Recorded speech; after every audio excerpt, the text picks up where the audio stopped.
Many people think knitting is just a hobby, something relaxing to do in the evening.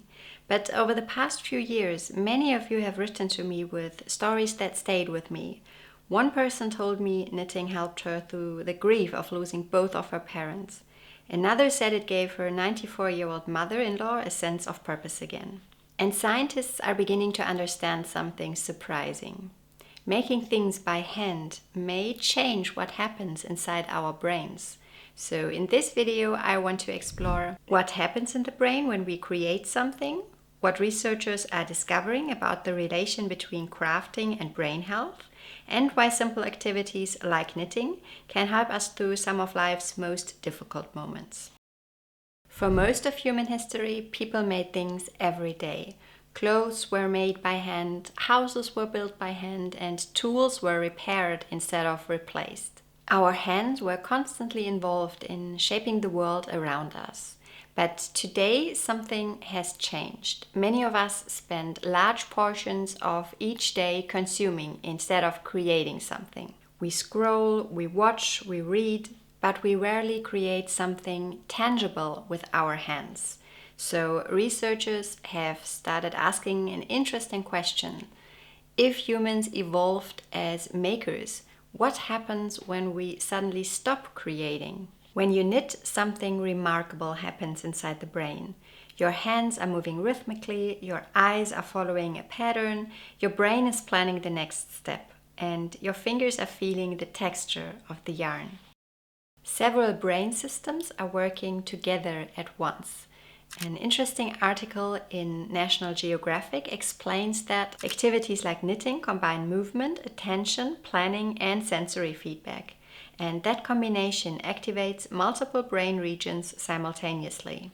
But there is something even more interesting. Researchers that are studying creativity have found that when you are making art, you are activating several brain regions at once that also deal with emotional regulation. A scientific review published in Frontiers in Behavioral Neuroscience suggests that creative expression engages brain networks that help us process emotions and regulate stress, which might explain something many knitters already know intuitively. Sometimes when you just sit down with your knitting, your mind also begins to settle. Knitting also has another quality that scientists find fascinating. It is rhythmic. The needles move back and forth, row after row. And this repetitive motion involves both hands and both sides of the brain. Some researchers believe that this type of bilateral movement may help with the body's stress response. And that might be one of the reasons that repetitive crafts can feel so calming. But knitting is actually more than just calming because it also activates the brain's reward system. Many modern activities give the brain quick bursts of stimulation, social media, notifications, an endless stream of new information. Those trigger quick spikes in the dopamine release.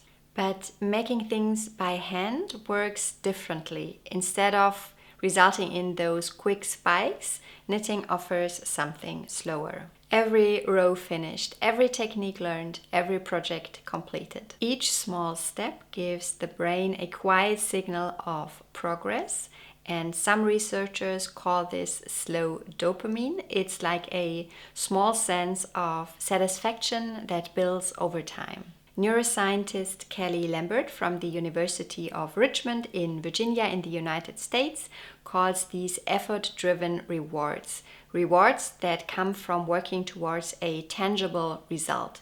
And she suggests that these kinds of rewards may play an important role in emotional well-being.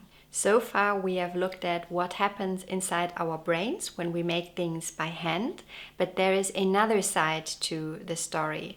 How crafting can affect us emotionally, especially during life's most difficult moments. A couple of weeks ago, I got an email from a woman named Lisa, and Lisa had come across one of my YouTube videos, and she wanted to share something very personal with me. Lisa has lost both of her parents in a very short period of time, and while she was dealing with her grief, she found herself returning to knitting again and again.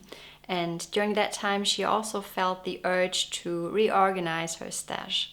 So when she was going through her yarns and winding up skeins, she watched a lot of YouTube videos, and she stumbled across one of my videos about Latvian knitting traditions. And her father had been born in Latvia. So Lisa decided to knit a Latvian sweater, also using yarn that has been produced in Latvia.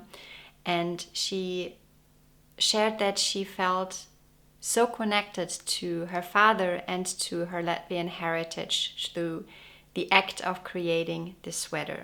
And at that moment, knitting suddenly became more than just a hobby. It brought her comfort during a period of grief.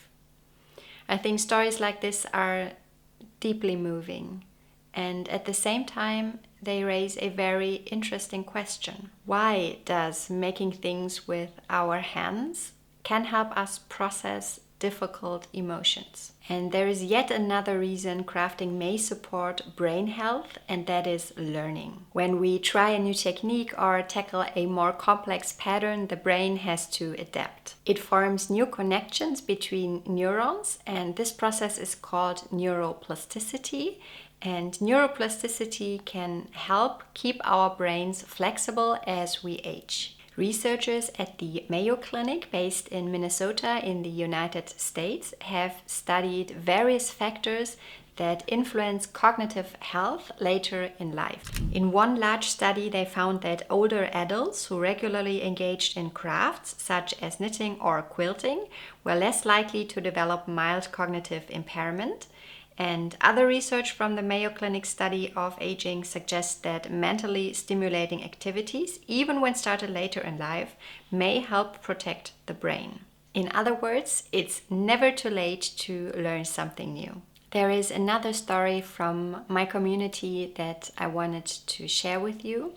Joy told me that her 94-year-old mother-in-law lives in a retirement center, and over time she started to feel very lonely and sad. And they tried everything.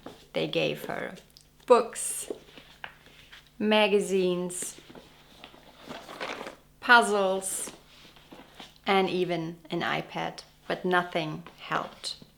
Then they gave her a knitting project, and Joy told me that her mother-in-law is now a changed person. She suddenly feels proud of her progress, and she has something meaningful to work on again, a quiet sense of purpose. Someone else shared a story about an elderly Scottish woman who loved knitting, but on the days when she was just too tired to knit, she still kept her knitting in her lap. Just holding the yarn in her hands comforted her. And perhaps this tells us something important too. Sometimes it's not just about the finished object, it's also about the relationship we build with the craft itself. So when we take a step back and look at the bigger picture, 3 things begin to emerge. Making things with our hands engages the brain in unique ways. It may help support cognitive health as we age. And sometimes it gives us something even more important: comfort, meaning, and connection. In a world where so much of our time is spent consuming things, making things by hand is a quiet act of creation. It engages our mind, it challenges us to learn, and it creates a sense of progress. And sometimes it helps us process life itself. So next time you pick up your knitting project, remember, you're not just making a sweater or a sock. You might also be doing something very good for your brain. Happy knitting, and see you next time. Bye.